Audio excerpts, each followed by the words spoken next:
Hello students, welcome back to my channel. Student, अगर आप 12th में हैं तो मैं आपके लिए लेकर आया हूं एक मोस्ट इंपॉर्टेंट वीडियो। स्टूडेंट, इस वीडियो में हम क्लास 12 फिजिक्स के 24 मोस्ट इंपॉर्टेंट ऑब्जेक्टिव क्वेश्चंस को आंसर के साथ पढ़ेंगे। यानी कि इस वीडियो में हम क्लास 12 फिजिक्स के 24 महत्वपूर्ण बहुविकल्पीय प्रश्नों को आंसर के साथ पढ़ने वाले हैं। तो अगर आप 12th में हैं तो ये वीडियो आपके लिए इसलिए इंपॉर्टेंट है क्योंकि जो 24 क्वेश्चंस मैंने इस वीडियो में लिया है वो आपके बोर्ड एग्जाम में कई बार पूछे जा चुके हैं और इस बार भी पूछे जा सकते हैं। तो अगर आप 12th में हैं तो इस वीडियो को लास्ट तक देखते रहें ताकि इन 24 क्वेश्चंस में से अगर कोई भी क्वेश्चन आपके बोर्ड एग्जाम में आए तो आप उसका आंसर आसानी से लिख सकें। तो चलिए वीडियो को स्टार्ट करते हैं। एक एक क्वेश्चन आपको ध्यान से देखना है, ठीक है। तो सबसे पहला क्वेश्चन हमारा यहां पर है, देखिए, जो कि वैद्युत आवेश तथा क्षेत्र चैप्टर से है। क्वेश्चन है कि जब घर्षण से किसी वस्तु को आवेशित किया जाता है तब उस वस्तु का भार या द्रव्यमान उस पर क्या प्रभाव पड़ेगा। यानी कि मान लीजिए किसी वस्तु को हम घर्षण द्वारा आवेशित करते हैं तो उस वस्तु के भार पर क्या प्रभाव पड़ेगा। ए है सदैव बढ़ जाता है, बी है सदैव घट जाता है, सी है थोड़ा बढ़ जाता है, थोड़ा बढ़ या घट जाता है, और डी है एक जैसा बना रहता है। तो देखिए, जब घर्षण से किसी वस्तु को आवेशित किया जाता है तो उस वस्तु का भार थोड़ा बढ़ जाता है या घट जाता है, ठीक है। यानी कि वो बढ़ भी सकता है और घट भी सकता है। तो ऑप्शन नंबर सी आपका सही होगा, ठीक है। नेक्स्ट क्वेश्चन हम देखते हैं। देखिए, कांच की छड़ को रेशम से रगड़ने पर छड़ धनावेशित हो जाती है। इसका अर्थ है कि, यानी कि अगर आप कांच की छड़ को रेशम से रगड़ते हैं तो छड़ धनावेशित हो जाती है। ऐसा क्यों? आखिर वो धनावेशित क्यों हो जाती है? तो इसका मतलब यह है कि कुछ इलेक्ट्रॉन उससे निकल जाते हैं। तो चलिए देखते हैं। ऑप्शन नंबर ये है, कुछ अतिरिक्त प्रोटॉन रेशम से छड़ पर आ जाते हैं। बी है, कुछ अतिरिक्त इलेक्ट्रॉन रेशम से छड़ पर आ जाते हैं। सी है, कुछ इलेक्ट्रॉन छड़ से बाहर निकलकर हवा में आ जाते हैं तथा प्रोटॉन रेशम पर। और डी है, कुछ इलेक्ट्रॉन छड़ से निकलकर रेशम पर चले जाते हैं। तो देखिए, जब आप कांच की छड़ को रेशम से रगड़ते हैं तो छड़ धनावेशित इसलिए हो जाती है क्योंकि उसमें से कुछ इलेक्ट्रॉन छड़ से निकलकर रेशम पर चले जाते हैं। यानी कि छड़ से कुछ इलेक्ट्रॉन निकल जाते हैं जो कि रेशम पर चले जाते हैं, इसलिए छड़ धनावेशित हो जाता है, ठीक है। तो ऑप्शन नंबर डी सही होगा। चलिए नेक्स्ट क्वेश्चन देखते हैं। तो देखिए, हमारा थर्ड क्वेश्चन है, निम्न बलों में से कौन सा बल दूरी के व्युत्क्रम वर्ग के नियम का पालन नहीं करता। यानी कि इन चारों बल में से ऐसा कौन सा बल है जो दूरी के व्युत्क्रम वर्ग नियम का पालन नहीं करता। ऑप्शन नंबर ये है चुंबकीय बल, बी है गुरुत्वीय बल, सी है विद्युत बल, और डी है नाभिकीय बल। तो जो नाभिकीय बल होता है ये दूरी के व्युत्क्रम वर्ग के नियम का पालन नहीं करता है। तो ये आपका डी वाला ऑप्शन सही होगा। नेक्स्ट क्वेश्चन है हमारा, किसी कुचालक, जिसे हम विद्युत रोधी भी कहते हैं, जिसमें विद्युत धारा का प्रवाह नहीं हो सकता, ठीक है।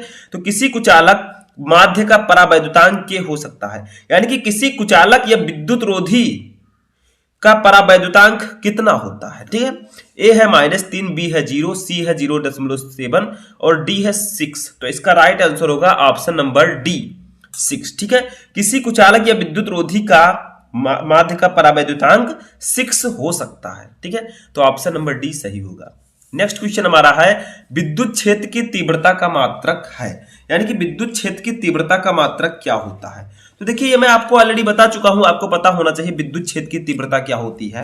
देखिए, फॉर्मूला थोड़ा सा हम समझते हैं। देखिए, विद्युत क्षेत्र की तीव्रता को हम इसे डिनोट करते हैं, E = फॉर्मूला होता है F/Q, ठीक है। तो F है बल का मात्रक न्यूटन, Q है आवेश का मात्रक कूलम। तो बताइए इनमें से कौन सा आंसर सही होगा। ए है न्यूटन प्रति कूलम, बी है जूल प्रति कूलम, सी है वोल्ट मीटर, डी है न्यूटन प्रति मीटर। तो देखिए, विद्युत क्षेत्र की तीव्रता का मात्रक न्यूटन प्रति कूलम होगा क्योंकि बल का मात्रक न्यूटन, Q का मात्रक कूलम, तो न्यूटन प्रति कूलम सही होगा, ठीक है। चलिए नेक्स्ट क्वेश्चन देखते हैं। द्विध्रुव आघूर्ण का मात्रक है। बताइए द्विध्रुव आघूर्ण का मात्रक क्या होता है। तो देखिए, द्विध्रुव आघूर्ण को भी मैं आपको पढ़ा चुका हूं। देखिए क्या बताया था मैंने वहां पर, समझिए। मैंने बताया था विद्युत द्विध्रुव आघूर्ण को हम P से डिनोट करते हैं। P = होता है Q × 2L, Q × 2L, ठीक है। अब Q है आवेश का मात्रक कूलाम, L है लंबाई, दूरी का मात्रक मीटर, तो कूलाम मीटर इसका सही आंसर होगा। तो देखिए ऑप्शन नंबर डी आपका सही होगा, ठीक है। तो द्विध्रुव आघूर्ण का मात्रक कूलाम मीटर होता है, ठीक है।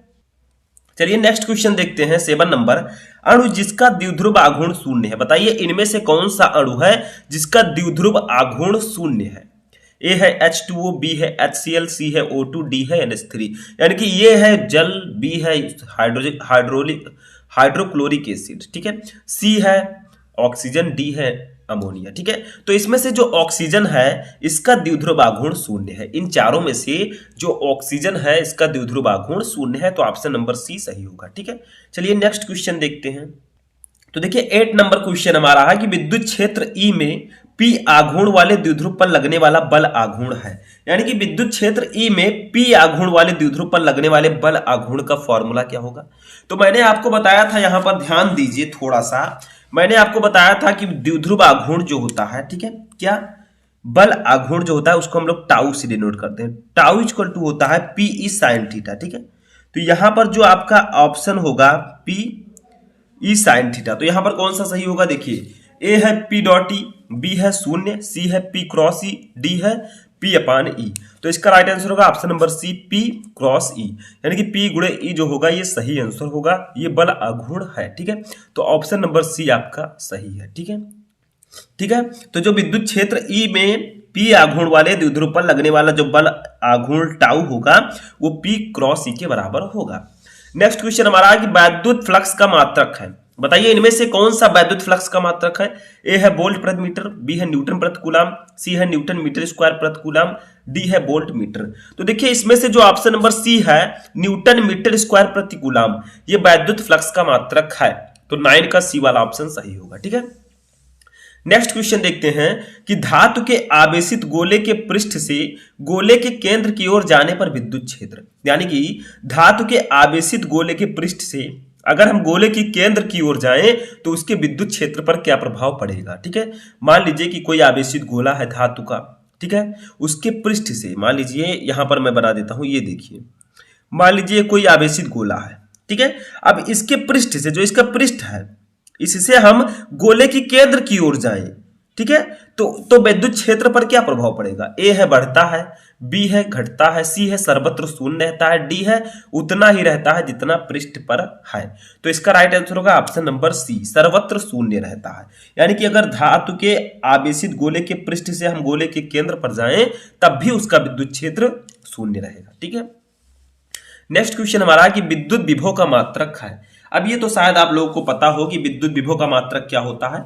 ए है जूल प्रति कूलम, बी है जूल गुणे कूलम, सी है कूलम प्रति जूल, डी है न्यूटन प्रति कूलम। तो देखिए मैं आपको ऑलरेडी बता चुका हूं कि विद्युत विभव को हम बी से डिनोट करते हैं, B equal to W upon Q होता है। तो डब्ल्यू है कार्य, कार्य का मात्रक जूल, ठीक है, क्यू है आवेश, आवेश का मात्रक कूलम। तो बताइए विद्युत विभव का मात्रक क्या होगा, जूल प्रति कूलम। तो ऑप्शन नंबर ए आपका सही होगा, ठीक है। तो 11 का ये वाला ऑप्शन सही है, समझ में आ गया। चलिए नेक्स्ट क्वेश्चन देखते हैं।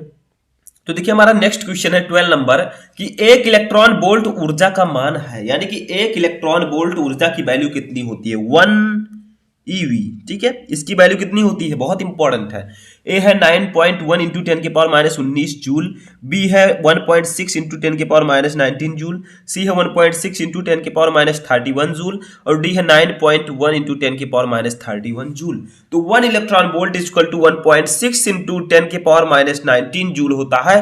तो ऑप्शन नंबर बी आपका करेक्ट है, ठीक है, यहां समझ में आ गया। नेक्स्ट हमारा क्वेश्चन है कि एक इलेक्ट्रॉन को दूसरे इलेक्ट्रॉन के अधिक समीप लाने पर निकाय की विद्युत स्थितिज ऊर्जा, यानी कि मान लीजिए कि एक इलेक्ट्रॉन है, ठीक है, अब हम इस इलेक्ट्रॉन के निकट एक और इलेक्ट्रॉन लाते हैं तो निकाय की जो वो बॉडी है, ठीक है, उसकी विद्युत स्थितिज ऊर्जा पर क्या प्रभाव पड़ेगा। ए है घटती है, बी है बढ़ती है, सी है उतनी ही रहती है, और डी है शून्य हो जाती है। तो इसका राइट आंसर होगा ऑप्शन नंबर बी, बढ़ती है। अगर एक इलेक्ट्रॉन को दूसरे इलेक्ट्रॉन के अधिक समीप लाएंगे तो निकाय की विद्युत स्थितिज ऊर्जा बढ़ेगी, ठीक है। तो ऑप्शन नंबर बी सही होगा। नेक्स्ट क्वेश्चन हमारा है कि निम्नलिखित में से कौन सा धारिता का मात्रक है। बताइए इनमें से कौन सा मात्रक धारिता का है। तो धारिता इक्वल टू मैं आपको ऑलरेडी बता चुका हूं, सिंपल है, ठीक है। क्या बताया था मैंने, देखिए यहां पर, तो देखिए पहले ऑप्शन देख लेते हैं। ए है कूलम, बी है एम्पियर, सी है वोल्ट, डी है कूलम प्रति वोल्ट। तो देखिए धारिता को हम फी डिनोट करते हैं। सी इक्वल टू होता है Q upon V, Q upon V, ठीक है। अब क्यू है आवेश, आवेश का मात्रक कूलम, ठीक है। बी है विभवांतर, विभवांतर का मात्रक वोल्ट। तो धारिता का मात्रक क्या होगा बताइए इनमें से। ऑप्शन नंबर डी कूलाम प्रति वोल्ट। ठीक है, तो 14 का ऑप्शन नंबर डी राइट होगा, यानी कि धारिता का मात्रक कूलाम प्रति वोल्ट होगा। समझ में आ रहा है। नेक्स्ट क्वेश्चन देखते हैं कि त्रिज्या ए के किसी पृथक गोलीय चालक की धारिता होती है, यानी कि कोई गोलीय चालक है जिसकी त्रिज्या ए है तो उसकी धारिता कितनी होती है, उसका फॉर्मूला क्या होता है। ए है ए अपान 4πε0 फैरेड, बी है 4πε0 ए फैरेड, सी है 4πε0 अपान ए फैरेड, डी है ए फैरेड। तो देखिए अगर कोई गोलीय चालक है, गोलीय चालक की जो त्रिज्या होती है उसका फॉर्मूला क्या होगा 4πε0 एफ। ठीक है, यानी कि त्रिज्या ए के किसी पृथक गोलीय चालक की धारिता C = 4πε0 ए होगा अगर वो गोलीय चालक है। जहां 4π आपको पता है तो ऐसे ε0 क्या है, निर्वात की विद्युतशीलता, ए है त्रिज्या। ठीक है, समझ में आ गया। चलिए नेक्स्ट क्वेश्चन देखते हैं। तो देखिए हमारा 16 नंबर क्वेश्चन है कि एक आवेशित संधारित्र की दोनों प्लेटों को एक तार से जोड़ दिया जाए तो क्या होगा बताइए। एक आवेशित संधारित्र की दोनों प्लेटों को एक तार से जोड़ दिया जाए तो क्या होगा। ए है विभव अनंत हो जाएगा, बी है आवेश अनंत हो जाएगा, सी है संधारित्र निरावेशित हो जाएगा, डी है आवेश पूर्ण मान का दोगुना हो जाएगा। तो देखिए अगर आप एक आवेशित संधारित्र की दोनों प्लेटों को एक ही तार से जोड़ देंगे तो संधारित्र निरावेशित हो जाएगा, यानी कि संधारित्र निरावेशित हो जाएगा। ठीक है, तो ऑप्शन नंबर सी आपका सही है। ठीक है, चलिए नेक्स्ट क्वेश्चन देखते हैं कि एक आवेशित संधारित्र बैटरी से जुड़ा है। एक संधारित्र है जो कि बैटरी से जुड़ा है, यदि इसकी प्लेटों के बीच परावैद्युत पदार्थ की एक पट्टी रखी जाए, यानी कि संधारित्र की दो प्लेटें होती हैं, इनके बीच हम क्या करें एक परावैद्युत पदार्थ की पट्टी रख दें तो निम्नलिखित में से कौन सी मात्रा अपरिवर्तित रहेगी, यानी कि इनमें से कौन सी मात्रा में कोई परिवर्तन नहीं होगा। ए है आवेश, बी है विभवांतर, सी है धारिता, डी है ऊर्जा। तो इसका राइट आंसर होगा ऑप्शन नंबर बी विभवांतर। ठीक है, अगर एक आवेशित संधारित्र बैटरी से अगर वो जुड़ा हो और उसकी प्लेटों के बीच हम परावैद्युत पदार्थ की एक पट्टी रख दें तो विभवांतर पर कोई प्रभाव नहीं पड़ेगा, यानी कि विभवांतर अपरिवर्तित रहेगा। ठीक है, नेक्स्ट क्वेश्चन देखते हैं। 18 नंबर क्वेश्चन है कि जब बैटरी से जुड़ा तार धारा के कारण गर्म हो जाता है, यानी कि जो बैटरी से एक तार जोड़ा गया है अगर मान लीजिए उसमें धारा बह रही है और उसके कारण वो गर्म हो जाए तो निम्नलिखित में से कौन सी राशि अपरिवर्तित रहती है, यानी कि इनमें से कौन सी राशि है जिसमें कोई परिवर्तन नहीं होगा तार के गर्म होने पर भी। ए है अनुगमन वेग, बी है प्रतिरोधकता, सी है प्रतिरोध, डी है मुक्त इलेक्ट्रॉनों की संख्या। तो देखिए जब बैटरी से जुड़ा तार धारा के कारण गर्म हो जाता है तो मुक्त इलेक्ट्रॉनों की संख्या में कोई परिवर्तन नहीं होता है। तो 18 का डी वाला ऑप्शन सही होगा। बाकी अनुगमन वेग में भी परिवर्तन होगा, प्रतिरोध में भी परिवर्तन होगा और प्रतिरोधकता में भी परिवर्तन होगा। ठीक है, but number of free electrons में कोई परिवर्तन नहीं होगा, तो ये राइट आंसर होगा। चलिए नेक्स्ट क्वेश्चन देखते हैं। तो हमारा नेक्स्ट क्वेश्चन है कि प्रतिरोध की विमा होती है, जो प्रतिरोध हमारा है R। ठीक है, R = V/I, इसकी विमा क्या होती है। तो V की विमा लिख दीजिए, I की विमा लिख दीजिए, प्रतिरोध की विमा निकल आएगी। A है Ml2T-2 A-1, B है M2L3T-2 A⁻⁻1, C है Ml2T⁻³ A⁻⁻2 और D है Ml3T⁻³ A⁻⁻3। तो इसका राइट आंसर होगा option number C Ml2T⁻³ A⁻⁻2। ये प्रतिरोध की विमा है, डायमेंशन ऑफ रेसिस्टेंस। ठीक है, नेक्स्ट क्वेश्चन हमारा है कि विशिष्ट प्रतिरोध का मात्रक है। बताइए विशिष्ट प्रतिरोध जो रो होता है इसका मात्रक क्या होता है।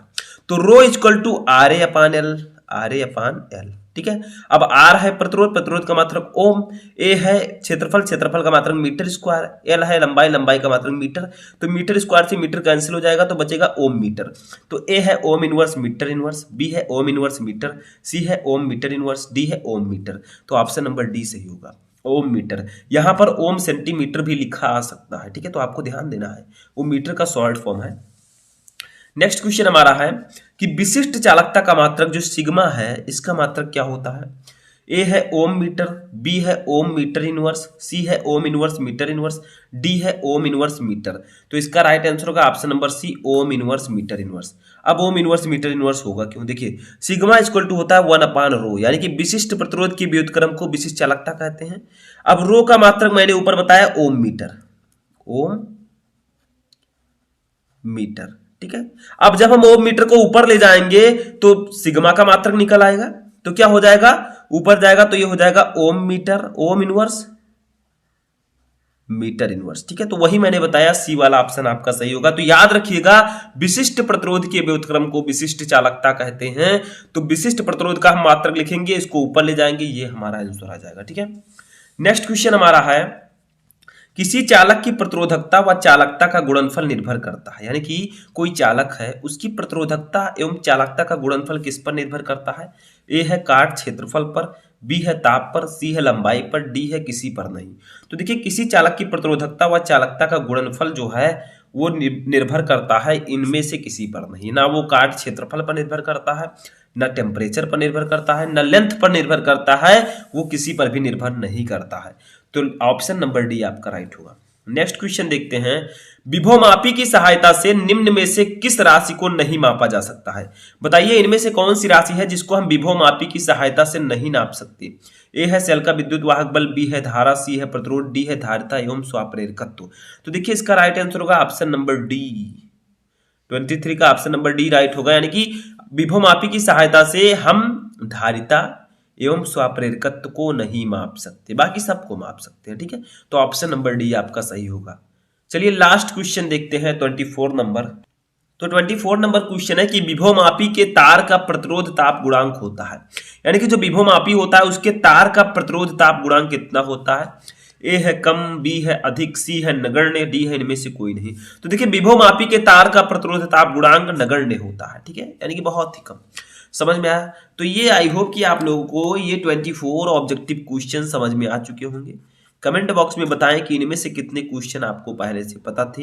वीडियो पसंद आया तो इस वीडियो को ज़्यादा से ज़्यादा लाइक करें, अपने दोस्तों के साथ शेयर करें, और इस चैनल पर नए तो चैनल को सब्सक्राइब करके बेल आइकन को प्रेस करें, ताकि सभी इंपॉर्टेंट नोटिफिकेशन आपको टाइम से मिलते रहें। हम मिलेंगे नेक्स्ट वीडियो में नेक्स्ट टॉपिक के साथ, तब तक आप लोग अपनी तैयारी करते रहें।